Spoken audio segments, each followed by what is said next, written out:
Aiden, good luck tomorrow. First of all, moving here to Antigua, what's the mood of the camp like at the moment? Yeah, it's been good, thanks.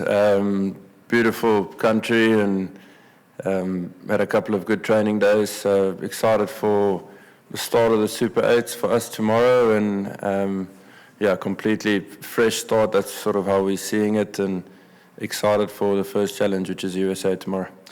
Yeah, looking at say your opponents tomorrow, they've obviously probably made arguably the most headlines at this tournament so far. What have you made of them, and what's the mindset going into tomorrow?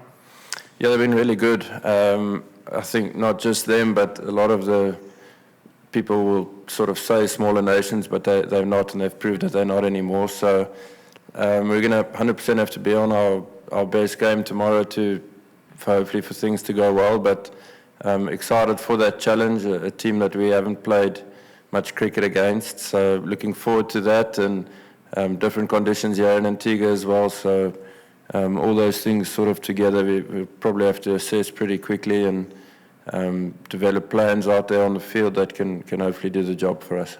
Yeah, you talked about some of the other teams and the challenges of the group stage and everything that went with that. I think there's probably a comfort in knowing that you guys probably haven't played your best cricket as yet, but you've still maintained and got the important results to get here. How does that feel, knowing that, you guys are still sort of timing your run, knowing that you've been able to kind of win games, without necessarily playing it at 100%? Yeah, still striving for that close to perfect game. I thought our bowlers so far throughout the comp have been really good for us and potentially bailed us out of jail once or twice, but it's understandably so. Conditions have been quite tough for us with the bat, and like I said at the start, now it's a fresh start for us. Specifically, if you speak as a batting group, we get the chance to get to new conditions, hopefully slightly more batting friendly for us, and a good time for us to start peaking and finding some form moving forward in the competition. It's obviously a one game at a time situation for you guys, but you also play the West Indies here at the back end of the Super 8s campaign. So how important, in the case of not only winning tomorrow, but getting used to the conditions out here, how important will that be in your campaign? Yeah, it is important. I think as much info as you can get from each game from a certain venue can definitely help you moving forward. Like you mentioned, we've got West Indies here in a few games' time. Time of the game different, being a day night against the West Indies, but still I think there is quite a bit of information that you can take, and if I'm not mistaken, I think each team sort of has 2 games at a venue, and hopefully for us we can get a lot of that information tomorrow and fine-tune plans moving forward into that West Indies game later on.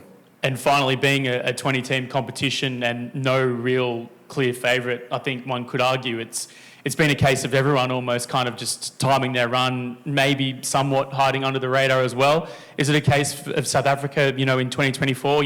Why can't it be us, South Africa, as winners of the tournament? Yeah, we'd like to think that 100%. We feel like over the last couple of years we've been playing good cricket. Had a really good 50-over World Cup last year and took a lot of confidence from that. So, like you mentioned, you try to time your run perfectly. Obviously, things don't work out perfectly, but if we can start putting complete games of cricket together moving forward, give ourselves a crack to get into semi-finals and knockout cricket, and then you kind of know you're just 1 or 2 good games away from doing something really special. So the guys are still really fizzed up about that idea and the thought of doing that, and but also sort of understanding the fact that it's 3 pretty big games for us to get into that position and have that opportunity. Is there any lessons from that World Cup last year, or anything that in terms of how you're preparing or approaching for this stage of the tournament, that you've adjusted on? Yeah, not a hell of a lot. I mean, you do take lessons as best as you could. Obviously, from a conditions point of view, it's quite different here, but maybe now into this phase of the competition, there might be a couple of similarities. The format obviously quite different, so the way you structure the game, the way you take the game on looks quite different between the 2 formats. But firstly, you take that belief, knowing that we got into a semi-final and that it's quite easily possible for us to do that. But having said that, it's now going a step or 2 further. So trying to firstly earn the right to hopefully get to that knockout game, and if we do, then ultimately the chat will be trying to play our best game of cricket as a team, and whatever sort of happens from there is just a game of cricket, and what's meant to be will unfold as it's meant to be. Did you watch the USA group games, and can you sort of say one thing that sort of stood out about their performances so far? You haven't watched much cricket, to be very honest with you. It's been pretty busy, but you catch a few highlights here and there, and it looks pretty explosive. So a good seam attack, a good couple of spinners, and then an explosive batting order that any one of those guys on their day can make life really difficult for you. So trying to have plans in place to combat that, to keep them quiet, ultimately to get them out as well. But again, a fantastic opportunity and an exciting challenge for us tomorrow. There's probably a fair few batters coming to the Caribbean who've had a bit of a rough time of it in the US. Just mentally, though, how, given that some of them would have had low scores, but you're able to sort of push that to the side, noting the conditions, and feel more positive here? Or is it a case of you think there'll be a few batters feeling their way for some runs?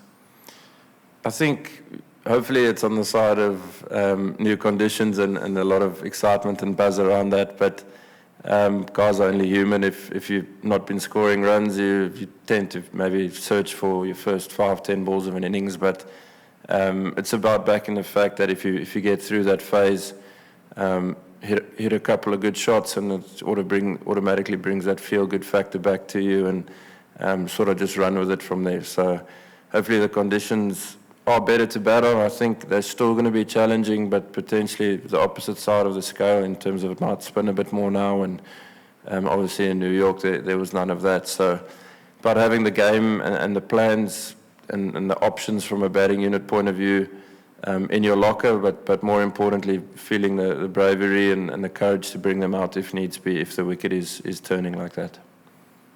Thanks. Cool. Thanks.